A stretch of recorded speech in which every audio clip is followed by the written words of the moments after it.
আসসালামু আলাইকুম এভরিওয়ান, আশা করি সবাই ভালো আছেন। তো আমি রাফি আছি বিডিটেক বিল্ডার্সের পক্ষ থেকে। তো এই যে আপনারা দেখতে পাচ্ছেন ইউপিএসগুলো আমরা মডিফাই করে থাকি, কতটা সুন্দরভাবে আমাদের ইউপিএসগুলো কাজ করা হয়। তো এই ইউপিএসটা নিচ্ছে সেলিম ভাই চাঁদপুর থেকে। যে দেখেন এই যে কুলিং ফ্যানের কাটিংটা দেখেন,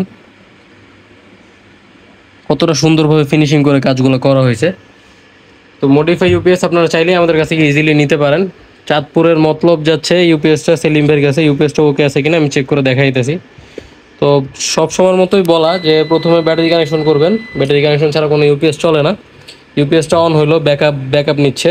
এখন ইনপুট দেখাই দিয়েছি আমি, ইনপুটটা ধরতেছে কিনা। এই যে ইনপুট ধরছে, এখন আউটপুটটাও দেখাই দিই আউটপুট নেয় কিনা। যে আউটপুট দেওয়ার পর লোড লাইটটা জ্বলতেছে, হ্যাঁ 200 ওয়াট লোডে আছে ইউপিএসটা। তো ইউপিএসটা চলতেছে। এখন আমি ব্যাকআপে দেখাই দিই আউটপুটটা ঠিকঠাকভাবে ধরে রাখতে পারতেছি কিনা। এই যে চলতেছে ব্যাক, এখানে চার্জ কম আছে যার কারণে লো চার্জের সিগন্যাল দিচ্ছে। হ্যাঁ, তো ইউপিএসটা ওকে আছে, লোডে চলতেছে। ইউপিএসটা আছে লিম্বের জন্য পাঠিয়ে দিচ্ছি।